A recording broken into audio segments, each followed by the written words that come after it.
Bugün Çin, Yaponiya, Hindistan və 19-20-ci əsrlərdə dövlətlərarası münasibətlər MHMT-si nizamına baxacağıq. Birinci suala baxaq, deyir ki, səbəb-nəticə əlaqəsinin düzgün verildiyi, daha doğrusu düzgün verilmədiyi bəndi müəyyən edir, yəni düzgün verilməsi. 19-cu əsrin birinci 10 illiyində Napolyon Fransası Avropada qələbələr qazandı. Avropada Vestfaliya sülhündən sonra yaradılmış status quo-ya son qoydu. Bəli, bu düzgün fikirdir. Fransa və müttəfiqləri İngiltərəyə qarşı qitə blokadası elan etdi. İqtisadi cəhətdən güclü olan İngiltərədən çox Fransa və ondan asılı olan dövlətlər mənfəəti göstərdi. Bəli. 19-cu əsrin birinci yarısında Osmanlı İmperiyasından başqa bütün Avropa dövlətləri Viyana Konqresinə toplandı. Bilir ki, olub 14-15-ci ildə Viyana. Konqresin qərarına görə 1-ci Napolyondan geri alan ərazilərdə monarxiyalar arasında bölüşdürülməsi deyil, etnik prinsip əsasında yeni dövlətin yaradılması qaydası tətbiq olundu. Xeyr, tam əksinə. Deməli, 14-15-ci il Viyana Konqresinin qərarına əsasən Napolyondan geri alan ərazilər monarxiyalar arasında bölüşdürülürdü. Yəni, dövlət yaratmaq yox, monarxiyalar arasında bölüşdürülməli idi. Xəritədə müvafiq olaraq Böyük Britaniya tərəfindən 19-cu əsrdə yarım müstəmləkəyə çevrilən və tam işğal edilən ölkəni müəyyən edilir. Bilirik ki, yarım müstəmləkə Çindir, tam müstəmləkə Hindistandır. Təbii ki, Çin 4, Hindistan isə 5-dir. 4 və 5 olacaq. Burada 3 Yaponiya, 1 Koreya, 2 də Vietnamdır. Baxaq, məntiq ardıcılığı müəyyən edin. İngilislər Hindistanın işğalını başa çatdırdılar. Tamamilə başa çatdırdılar. 1856. Böyük Moğol dövlətinə rəsmən son qoydu 1858. Uşaq və yeniyetmələrin əməlindən istifadə məhdudlaşdıran ilk fəhlə 1890. İndi belə düzəltməliyik. 1 ilə 3-ün arasında 56-58 uyğun rəqəm olmalıdır. 3 ilə 4-ün arasında 58-90. Sonrası 90-dan sonra rəqəm olmalı. İndi deyir ki, İngilislər Maradıq Konfederasiyasının ərazilərini və Pəncab ələ keçirdi. Bu ola bilməz, çünki bu daha əvvəldir. Bizə lazımdır 56-dan sonra olsun. Ona görə A-nı çıxırıq, A olan variantlarda tulluyuruq. Sonra deyir ki, Hindistanda İngilis müstəmləkəsində üsyan, bəli, 1850 ilə sipahiləri götürə bilərik. Deməli, 2-yə düşəcək B variantı. Onu Y ilə C-də getdir. Ostin şirkətinin Çin və Hindistanda ticarətdə inhisarçılıq hüququ əllərindən aldı. 1813-33-cü illərdə olub bu. Ona görə C heç hansına gedə bilməz. C-ni də çıxardırıq. Kraliçə Viktoriya Hindistan İmperatrisi 1876. Bunu da götürə bilərik 3-dən 4-ün, 3-dən 5-in arasında. Yəni 4-ə də götürə bilərik. 4-ə də götürə bilərik D-ni. Sonra, daha yüksək rəqəm olmalı bizim. 1890-dan yüksək olmalıdır. Hindli əskərlər Antanta tərəfindən 1-ci Cahan müharibəsi. Cahan, yəni Dünya müharibəsi. 1914. 6-ya da götürəcəyik yeni. B variantı. Aşağıdakı verilən dövlətlərin 19-cu əsrinə aid xüsusiyyətləri müəyyən edin. Əsri diqqətlə nəzərdə saxlayaq. Hindistan. Xalqının hüquqlarının artırılmasına, maraqlarının İngilis parlamentinin təmsil edilməsinə çalışan konqres fəaliyyətə başlamışdı. Bəli. Bunu götürə bilərik. Ümumi Hindistan Xalq Konqresi 1885, 19 əsrə düşür. Qapalı ölkə olduğunu elan elədi. Qapalı ölkə Yaponiya idi. İngiltərə tərəfindən dominion hüququ. Ümumiyyətcə, budur İngiltərənin ilk dominionu Kanada idi 1867-ci ildə. Çin. Hindistana ixrac edilən tiryək İngilislər tərəfindən burada. Xeyr, Çinə ixrac edilən tiryək Hindistanda becərilirdi. Ona görə 4 ola bilməz. Mancu sülaləsinin Böyük Britaniyaya böyük məbləğdə təzminat ödəməsi. Bəli, Nankini götürə bilərik, Pekini götürə bilərik. 19-cu əsrin həm birinci, həm də ikinci yarısında İngiltərə ilə müqavilə. Yenə deyirəm, həm Nankin, həm Pekin. Nankin 42 birinci yarı, Pekin 62-ci yarı.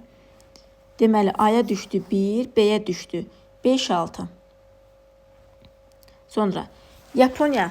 İndi baxaq Yaponiyaya. Böyük Britaniya, Fransa və ABŞ hərbi dəstələri quruda və dənizdə ölkədəki üsyanları yatırmaq üçün mövcud hakimiyyətə kömək eləmiş. Bu da Yaponiyaya yox, Çinə aiddir. ABŞ ilə sülh əməkdaşlıq haqqında müqavilə Yaponiya, bəli, bunu 1854 götürə bilərik.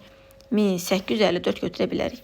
Qəbul edilmiş konstitusiya ilə ölkə prezidentli respublikaya çevrildi. Xeyr, konstitusiyalı monarxiyaya çevrilmiş, prezidenti yox idi. Deməli, A-ya düşəcək 1, bircə dəqiqə, A-ya düşəcək 1, B-yə düşəcək 5-6, davamı hardadır bunun? A-ya düşəcək 1, B-yə 5-6, C-yə də 8, Y variantı. Səbəb-nəticə əlaqəsinin düzgün verilmədiyi bəndi müəyyən edin. Krım müharibəsi bitdi. İngilislər və fransızlar Çində öz fəaliyyətini aktivləşdirdi. Bəli, elə Krım müharibəsindən sonra İngiltərə, Fransa yeni tədbirlər irəli sürürdülər. 19-cu əsrin birinci yarısında Yaponiyada konstitusiya qəbul olundu. Qanunverici və icraedici hakimiyyətə malik olan imperator statusu müqəddəs və toxunulmaz elan olunmuşdu. Bəli, bu da düzdür. Düzgün verilmədiyini soruşur. Birinci yarısında Yaponiyada konstitusiya qəbul olundu. Birinci yarısı deyir, diqqətli olaq, 1889, ikinci yarısıdır. Konstitusiyanın qəbulu 1889, yəni ikinci yarıdır. Ona görə bu fikir səhvdir. Xəritədə verilmiş ölkələr haqqında düzgün fikirləri müəyyən edin. 1, 2, 3, 4, 5 ölkələr hansılardır ki? Rəqəmlər 2 buradan tutalım ki, Osmanlı olsa, 1 burada Almaniyada tutalım ki, bəs 4 ilə 5 2 hanı? Bu qalsın. Baxaq Taypinlər hərəkatı, Sipahilər üsyanı. 19-cu əsrdə Taypinlər 1850-64, Sipahilər 57-59. Deməli, hər ikisi 19-a düşür, 3-ə düşəcək. İngiltərə, Fransa, ABŞ hərbi dəstələri quruda və hərbi dənizdə mancur varsa, deməli, Taypinlərdir. Çinə aiddir. 1-ci. Üsyançılar Nankini tutub, öz dövlətlərini yaratdılar. Bu, təbii ki, Taypinlər hərəkatı. 1-ə B-ci. Üsyançılar Moğolun sonuncu nümayəndəsi olan 2-ci Bahadır Şahı özlərinə rəhbər seçmişlər. Təbii ki, bu da Sipahilər 59. Üsyan nəticəsində Ost-Hind şirkətinin siyasi hüquqları ləğv edildi. Bu da Sipahlərdir. Demək, belə bir cavabımız varmı? 1-ə B-C, 2-yə D-Y, 3-ə də A. 7-C variantı. ABŞ, Fransa, İngiltərənin 19-cu əsrin birinci yarısı tarixinə aid ortaq xüsusiyyət. 19-cu əsrin birinci yarısı. Hindistanda yeni ərazilər. Hindistan ancaq İngiltərə işğal eləmişdi. Yaponiya ilə hərbi əməkdaşlıq müqaviləsi birinci yarı deyildi. İngiltərə, ABŞ-ın ikinci yarı idi. Mancur hökumətini qeyri-bərabər müqavilə imzalamağa məcbur eləmişlər. Bəli, 42-ci ildə ilk öncə İngiltərə, ardınca isə 44-cü ildə ABŞ və Fransa ilə imzalanmışdı.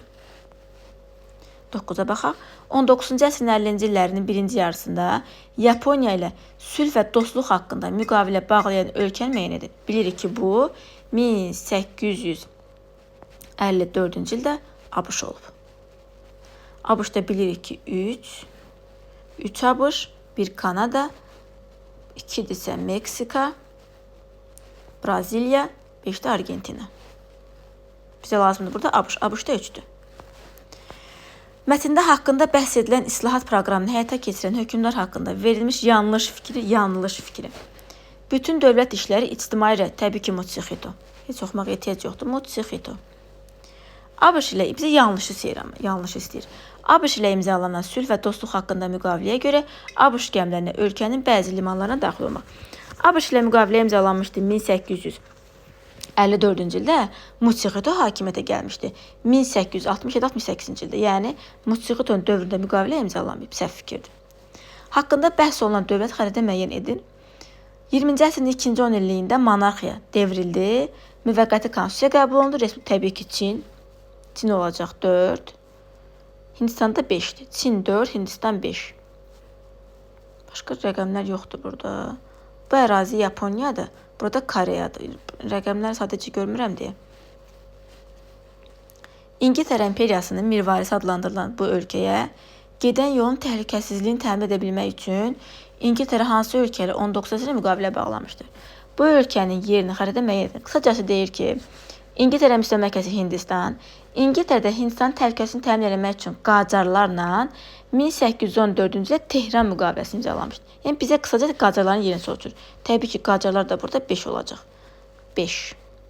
4 Ərəbistan yarımadası, 3 Fransa, başqa da rəqəm var?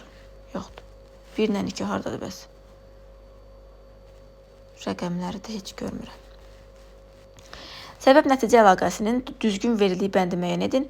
1-ci Napolyon imperator titulu qəbul etdikdən sonra bütün Avropanı özünə tabe etmək istəyirdi.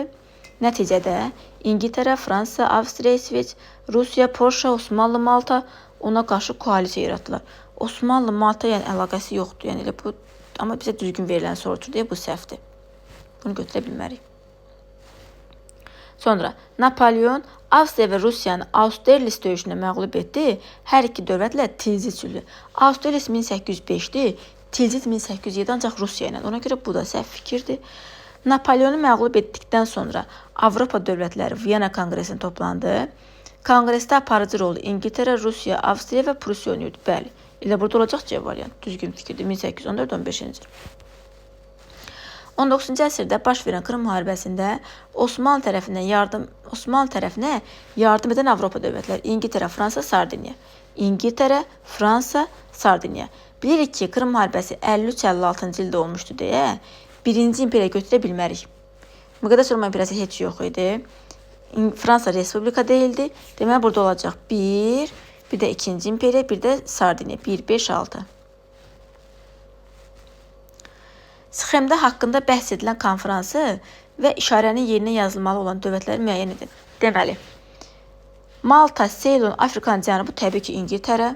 Deməli, burada söhbət Viyana konqresindən gedir. Bura yazırıq Viyana. Polşanın bir hissəsi bura təbii ki, Rusiya. İnqilabdan əvvəlki sərhədlər isə bu da Fransa idi. Deməli, birinci olacaq Viyana konqresi, digər cavabları çıxardırıq. Birinci olacaq İngiltərə. İngiltərə necədir? 9. Sonra Rusiya 7. Sonra da Fransa 6. 1 İspaniya, 8 Polşa, 5 də Osmanlı.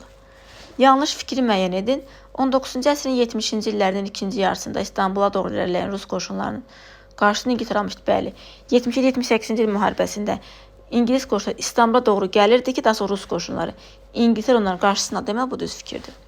Krım müharibəsi nəticələrinin həsr olunmuş sülh konfransında Balkan yarımadası və Osmanlı dövlətlərinin ərazi bütövlüyü konfransda iştirak edən Avropa dövlətlərinin ortaq təminat altına almışdı. Bəli, 1806 Paris konfransı. Berlin konqresinin qərarlarına əsasən Kipr adası Rusiyaya icarəyə verildi. Xeyr, Kipr icarəyə verilmişdi İngiltərəyə. Ardıcılığı müəyyən edin. Yaponiyanın Saxalinin cənubuna yerləməsi 1905 Portsmouth. Yaponiyada ABŞ səfirliyinin açılması 1854. Mitsubishi şirkəti bu Mutsixiton dövründədir. Çinin Vyetnama olan nəzarət edilməsi 1894-95. Demək, burada belə olacaq təxminən 2, 3, 4, 1. 2, 3, 4, 1. Məsəlində ulduz işarəsinin yerinə hansı dövlət yazılmalıdır? Xəritədə müəyyən edin. 19-cu yüzillikdə dövlətlərarası münasibətlərdə şərq məsələsi önəmli yer tuturdu. Bu məsələnin mahiyyəti dövlətin ərazisini işğal etmək, bölüşdürmək. Yəni, söhbət şərq məsələsinin əsas məsələ Osmanlı işğal eləmək idi, Osmanlıları parçalamaq idi. Osmanlı da burada olacaq təbii ki 5. 1 Rusiyadır, 3 Ukraynadır. İnşallah xəritəni düz görürəm. 1 də 3 Ukraynadır, 2 də Belarusiyadır. 4 də Rumıniya tərəfə düşür təxminən. Xəritə çox pis düşüb. Haqqında bəhs edilən konfransı və ulduz işarəsinin yerinə qoyulacaq xəritəni. Deməli, Bolqarıstan Osmanlıdan asılı knyazlığa çevrildi. Deməli, bu Berlinə söhbət gedir. 1878 Berlin. Digərlərini çıxardaq. Qars, Ərdahan, Batum Rusiyaya verilmişdi. Demək, birinci olacaq Osmanlı, ardınca Rusiya. Kiprdə İngiltərə verildi. Cariyə İngiltərə. Deməli, Berlin konqresi birinci olacaq Osmanlı 5, ardınca Rusiya 1, ardınca da İngiltərə. Burada neçədir? Burada 2-dir yəqin ki. C variantı.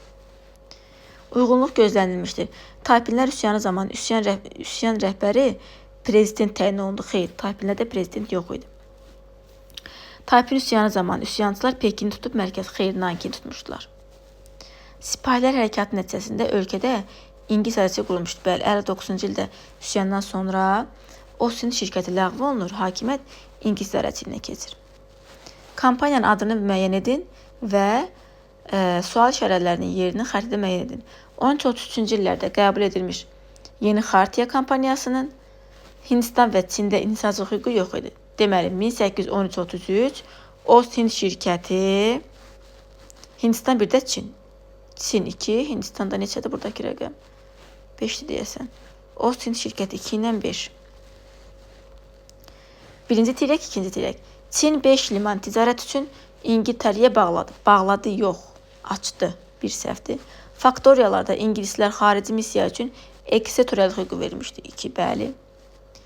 İkinci tiryək Siyanqan şəhərini İngiltərəyə güzəştə getdi. Birinci tiryəkə aiddir bu. İkinciyə yox. Çin hökuməti tiryəkin əsasını icazə vermişdi. Bəli, 1860 Pekin müqaviləsi. Deməli 2-dir. İndi burada oxşar bəndi götürəcəyik buradan bir bənd. Məğlub tərəf kimi Çin təzminat ödəməlidir. Bəli, hər ikisinin oxşar cəhətdir. Çinin yarım müstəmləkəyə çevrilməsinin əsası qoyulub, bu ancaq Nankinə aiddir, yəni birinciyə. Deməli 2, 4, 5 C variantı. Sipahlərin başlaması 57, İngiltərənin Hindistanın işğalını başa çatdırması 56, Hindistanda İngiltərənin qurulması 59. Burada necə deyirdik? İlk öncə ardıcılığı düzürük. Deməli 2, 1, 3. 2, 1, 3. Sonra baxırıq. Deməli A-nın altına düşdü 2, B-nin altına düşdü 1, C-nin altına düşdü 3. Deməli burada hansı cavaba uyğun gələcək baxaq görək. A-nın altına düşdü 2, B-nin altına düşdü 1, C-nin altına düşdü 3. Y variantı. Ardıcılığı müəyyən edin. Yaponiyada özünün təcrid siyasətinə son qoydu. 1854. Yaponiyada Koreyada ağalığı tam təmin oldu. 1905 Portsmouth. Yaponiyada ilk nazirlik Muchihiton dövründədir. Çinin yarım müstəmləkəyə çevrilməsinin başlanğıcına qoyulması 1842. Deməli olacaq burada 4, 1, 3, 2. D variantı. Kəndlilərin imperiyasının yarandığı ərazidə yerləşən dövlət. Deməli, kəndlilərin imperiyası 50-64 Çin. Çində də söhbət gedir 2-dən. Burada nə istəyir bizdən? Dövlətə aid olan müəyyən edin. 19-cu əsrin ortalarında monarxiya idarə üsulu devrilmişdi. Yox, 20-ci əsrdə. Böyük Britaniyanın mirvarisi adlanan bu Hindistanda. 19-cu əsrin ikinci yarısında konstitusiya 1889. Bəli, elə burada C-ni götürə bilərik.